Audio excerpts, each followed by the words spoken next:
Hello friends, welcome back in my YouTube channel Tulsi global academy.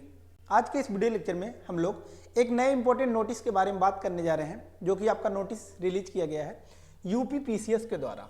यहाँ पर देख सकते हैं कि miss Uttar Pradesh public service commission के द्वारा आपका एक नया नोटिस जारी किया गया है, जिसके बारे में हम लोग डिस्कस करने जा रहे हैं। जैसा कि अगर आपने यूपी पीसीएस का फॉर्म अप्लाई किया होगा या फिर अगर आप यूपी पीसीएस का फॉर्म अप्लाई करना चाहते हैं तो फिर यह नोटिस आपके लिए इंपॉर्टेंट है। जैसा कि यहाँ पर आप देख सकते हैं कि मिस आवेदन की तिथि को लेकर बढ़ने के लिए कई लोगों के मन में शंका था, लेकिन यह तिथि आपका एक्चुअल में बढ़ा दिया गया है। फॉर्म भरने का जो आपका अंतिम तिथि है इसको एक्सटेंड कर दिया गया है और आज ही आपका एक्सटेंड किया गया है। और आज एक्सटेंड क्यों किया गया है? क्योंकि आज आपका लास्ट डेट था यूपी पीसीएस के फॉर्म को अप्लाई करने के लिए। ठीक है, जैसा कि आपको पता होगा, यहाँ पर आप देख सकते हैं कि मीन्स फॉर्म जो है अप्लाई होने के लिए आपका आ गया था। कब आ गया था? तो 20 फरवरी 2025 को। ठीक है, एक चीज यहाँ पर देखना है आपको कि मीन्स 20 फरवरी को आपका फॉर्म अप्लाई होने के लिए आ गया था। ठीक है, और जो आपका लास्ट डेट था वो कब था? आपका 24 मार्च आपका लास्ट डेट रखा गया था फॉर्म को अप्लाई होने के लिए। ठीक है, लेकिन यहाँ पर नोटिस क्या है? तो अभी आपका फॉर्म को एक्सटेंड कर दिया गया है और अभी आप फॉर्म को कब तक अप्लाई कर सकते हैं? तो फिर आप 2 अप्रैल तक इस फॉर्म को अप्लाई कर सकते हैं। ठीक है, और इस नोटिस के ऊपर भी हमने जो है वीडियो बनाया था। जब आपका फॉर्म आया हुआ था अप्लाई करने के लिए, तब भी हमने जो है इस पे एक वीडियो लेक्चर बनाया था, उसमें भी डिटेल्स में जानकारी प्राप्त किया था। लेकिन इसमें भी हम लोग जो है थोड़ा सा डिटेल में जानकारी प्राप्त कर लेते हैं कि मीन्स अगर कोई और इस फॉर्म को अप्लाई करना चाहते हैं तो फिर क्या कुछ एलिजिबिलिटी मांगा गया है, कैसे आप इस फॉर्म को अप्लाई कर पाएंगे, ऑफिशियल वेबसाइट क्या है, सब कुछ डिटेल्स में जानकारी प्राप्त करेंगे। तो अगर आप चैनल पर नए होंगे तो जरूर से आप चैनल को सब्सक्राइब कर लीजिएगा, ताकि जो भी लेटेस्ट वीडियोज होंगी वह सबसे पहले आप तक पहुंच जाएंगी। सबसे पहले हम लोग बात करते हैं कि मीन्स फीस कितना लगता है इस फॉर्म को अप्लाई करने के लिए। तो यहाँ पर आप देख सकते हैं जनरल ओबीसी के जो चार्जेस हैं वो आपके 125 रुपीज हैं एंड SC ST के जो चार्जेस हैं वो आपके 65 रुपीज देखने को मिलेगा। और कोई भी अगर स्टूडेंट PH कैंडिडेट हैं तो उनके जो चार्जेस हैं वो आपके 25 रुपीज देखने को मिलेगा। इंपॉर्टेंट डेट तो हमने समझ लिया कि मीन्स जो है आपका फॉर्म अप्लाई होने के लिए 20 फरवरी को आया हुआ था और लास्ट डेट आपका 24 मार्च रखा गया था। ठीक है, लेकिन अभी आपका फॉर्म अप्लाई होना जो है वो एक्सटेंड कर दिया गया है। और कब तक आप फॉर्म को अप्लाई कर सकते हैं? तो फिर आप 2 अप्रैल तक इस फॉर्म को अप्लाई कर पाएंगे। ठीक है, तो अभी आप 2 अप्रैल तक फॉर्म को अप्लाई कर पाएंगे। फीस पेमेंट का भी लास्ट डेट आपका 2 अप्रैल ही है, यहाँ पर देख सकते हैं। और नेक्स्ट इसके बाद जो आपका आ जाता है कि मीन्स अगर आपने फॉर्म को अप्लाई किया है तो फिर उसमें कोई मिस्टेक हो गया है तो फिर आप करेक्शन कर पाएंगे या फिर करेक्शन नहीं करेंगे। तो यहाँ पर देख सकते हैं जो करेक्शन विंडो है वो आपका ओपन रहेगा। कब तक? आपका 9 अप्रैल तक आप इसमें करेक्शन कर सकते हैं। ठीक है, कि मीन्स फॉर्म को अप्लाई करते वक्त आपका कोई भी मिस्टेक हो गया है तो फिर आपको अगर करेक्शन करना चाहते हैं तो फिर आप 9 अप्रैल तक फॉर्म को करेक्शन कर सकते हैं। और वहीं अगर आपका बात किया जाए कि मीन्स एग्जाम कब कंडक्ट कराया जाएगा, तो यहाँ पर आप देख सकते हैं जो आपका एग्जाम कंडक्ट कराया जाएगा वो आपका 12/10/2025 को आपका एग्जाम कंडक्ट कराया जाएगा, यानी कि 12 अक्टूबर को आपका एग्जाम कंडक्ट कराया जाएगा। ये भी आपको याद रख लेना। ठीक है, 12 अक्टूबर को आपका प्री का एग्जाम कंडक्ट कराया जाएगा। ठीक है, प्रीलिम्स का एग्जाम आपका कंडक्ट कराया जाएगा। कब कंडक्ट कराया जाएगा? तो 12 अक्टूबर को आपका प्रीलिम्स का एग्जाम कंडक्ट कराया जाएगा। नेक्स्ट इसके बाद आ जाता है आपका कि मिस एज लिमिट, कितने से कितने साल के लोग इस फॉर्म को अप्लाई कर पाएंगे। तो एज लिमिट यहाँ पर आप देख सकते हैं जो मिनिमम एज मांगा गया है वो आपका 21 ईयर्स होना चाहिए, यानी कि आप 21 साल तो कंप्लीट होने चाहिए अगर आप इस फॉर्म को अप्लाई करना चाहते हैं। और अगर बात किया जाए कि मिस मैक्सिमम एज लिमिट कितना है, तो मैक्सिमम एज लिमिट यहाँ पर आप देख सकते हैं कि मीन्स 40 ईयर्स देखने को मिलेगा, यानी कि 40 साल तक आप इस फॉर्म को अप्लाई कर पाएंगे। ठीक है, 40 साल तक आप इस फॉर्म को अप्लाई कर पाएंगे।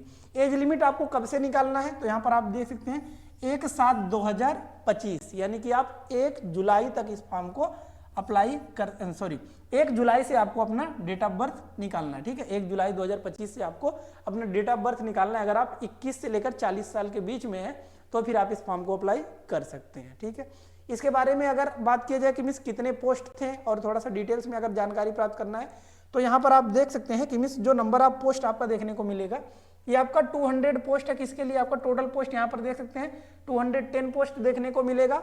200 पोस्ट है किसमें? आपका कंबाइंड अपर सबऑर्डिनेट सर्विस, यानी कि यूपी PSC प्री 2025, इसमें आपका 200 पोस्ट कंबाइंड अपर सबऑर्डिनेट सर्विस के लिए देखने को मिलेगा। एलिजिबिलिटी के बारे में अगर बात की जाए तो देख सकते हैं bachelor degree in any stream in any recognised university in India, ठीक है, कि मींस भारत के किसी भी यूनिवर्सिटी से अगर आपका बैचलर डिग्री कंप्लीट है, bachelor degree in the sense कि मींस सिंपल ग्रेजुएशन आपका कंप्लीट होना चाहिए। अब कई लोगों के मन में यह भी प्रश्न होगा कि मींस ग्रेजुएशन हमारा किस फील्ड में होना चाहिए, तो एनी फील्ड में आपका, any field in the sense अगर आपका बीएससी हुआ है तो फिर भी आप इस फॉर्म को अप्लाई कर पाएंगे, बीए है तो भी आप इस फॉर्म को अप्लाई कर पाएंगे, बीकॉम है तो फिर भी आप इस फॉर्म को अप्लाई कर पाएंगे, यानी कि कोई भी आपका बैचलर डिग्री कंप्लीट होना चाहिए, एनी स्ट्रीम से आप इस फॉर्म को अप्लाई कर पाएंगे। दूसरा आपका असिस्टेंट कंजर्वेटर ऑफ फॉरेस्ट यानी कि एसीएफ, इसमें आपको टोटल कितने पोस्ट देखने को मिलेंगे, तो 10 पोस्ट देखने को मिलेंगे। इसमें अगर एलिजिबिलिटी के बारे में बात की जाए तो यहाँ पर आप देख सकते हैं bachelor degree with one of the subject botany, zoology, chemistry, physics, mathematics, geology, forestry, statistics और ए बैचलर्स डिग्री इन एग्रीकल्चर और बैचलर्स डिग्री इन इंजीनियरिंग, ये सब ही आपको देखने को मिलेगा एलिजिबिलिटी में, ठीक है। अब थोड़ा सा हम लोग वेबसाइट पर चलते हैं और वहां पर आपको डिटेल्स में जानकारी प्राप्त करते हैं। तो यहाँ पर आपको एक वेबसाइट दिख रहा होगा और इस वेबसाइट का नाम क्या है आपका sarkariresult.com, ठीक है। जब आप सर्च करेंगे तो फिर आपके सामने कुछ इस टाइप का इंटरफेस देखने को मिलेगा। यहाँ पर आप वेबसाइट का नाम देख सकते हैं sarkariresult.com है।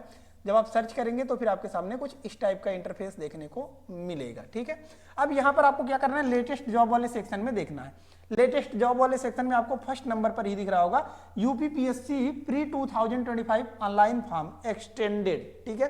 क्लियर कट डिफाइन किया गया है कि मींस जो आपका Uttar Pradesh public service commission के लिए प्री का जो ऑनलाइन फॉर्म होना था 2025 के लिए, उसको आपका एक्सटेंड कर दिया गया है।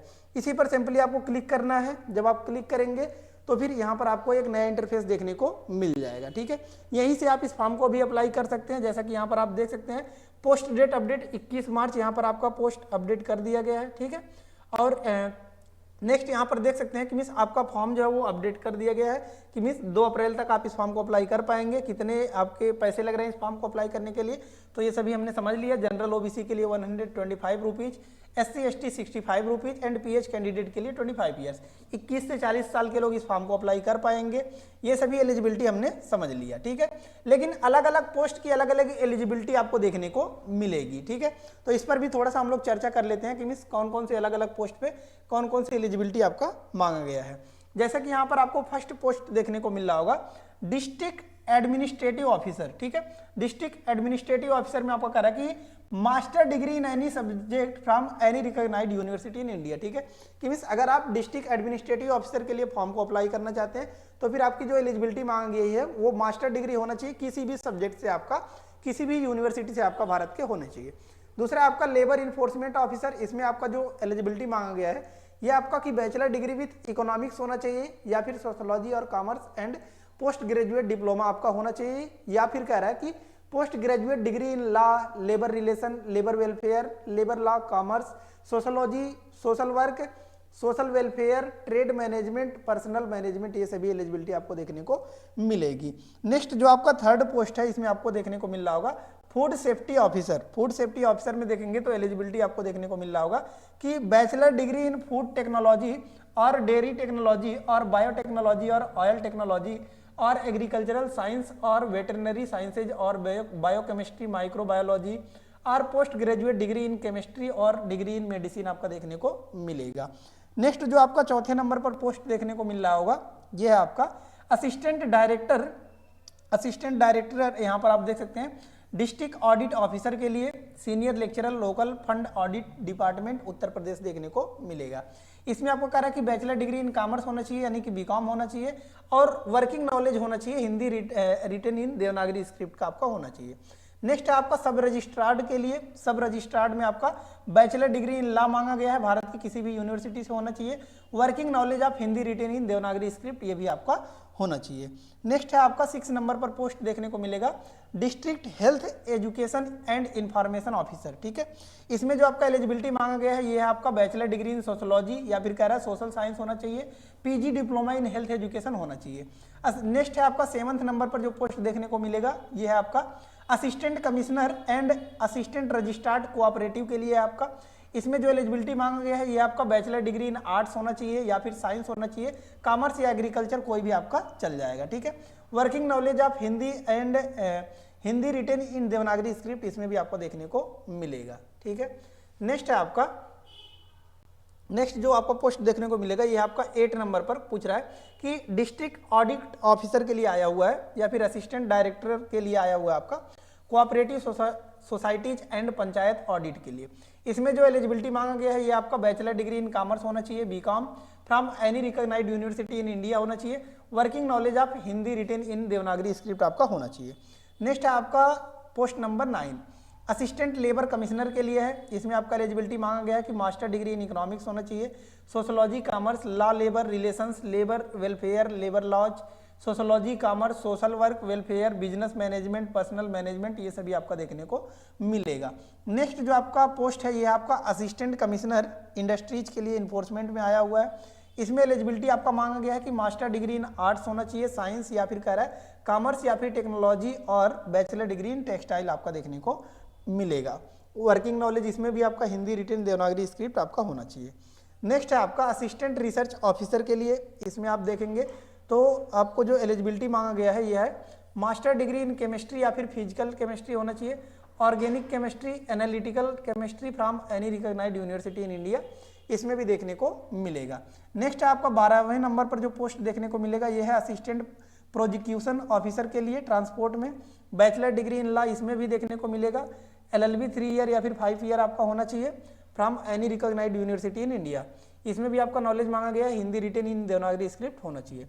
नेक्स्ट है आपका 13 नंबर पर जो आपका पोस्ट है ये टेक्निकल असिस्टेंट केमिस्ट्री के लिए आपका। इसमें जो एलिजिबिलिटी मांगा गया है वो है आपका master degree in chemistry with 50% marks देखने को मिलेगा। नेक्स्ट इसके बाद जो आपका मोस्ट इंपॉर्टेंट थिंग आ जाता है कि मीन्स फॉर्म को कैसे अप्लाई करना है। तो फॉर्म को अप्लाई करने के लिए यहाँ पर आप देख सकते हैं कि मीन्स अप्लाई ऑनलाइन के लिए बटन आपका यहाँ पर दिया हुआ क्लिक हियर, इसी पर सिंपली आपको क्लिक करना है और क्लिक करके यहाँ से आप फॉर्म को अप्लाई कर सकते हैं। ठीक है, अगर आपको नोटिस डाउनलोड करना है, रीड आउट करना है, तो यहाँ पर आप नोटिस भी जो आपका एक्सटेंडेड नोटिस है इसको यहाँ से आप डाउनलोड कर सकते हैं। ठीक है, और अगर आपको सिलेबस चाहिए तो सिलेबस भी यहाँ पर आप डाउनलोड कर सकते हैं। यहाँ पर आपके सामने दिख रहा होगा डाउनलोड सिलेबस, इसी के जस्ट सामने आपका लिखा हुआ हिंदी इंग्लिश। ठीक है, हिंदी में सिलेबस चाहिए तो हिंदी वाला डाउनलोड कर सकते हैं, इंग्लिश का सिलेबस चाहिए तो इंग्लिश में भी आप डाउनलोड कर सकते हैं। सो आई होप सभी डाउट्स आपके क्लियर हो गए होंगे, लेकिन इसके बावजूद भी अगर आपको कोई डाउट्स है तो आप कमेंट बॉक्स में कमेंट पुट अप कर सकते हैं।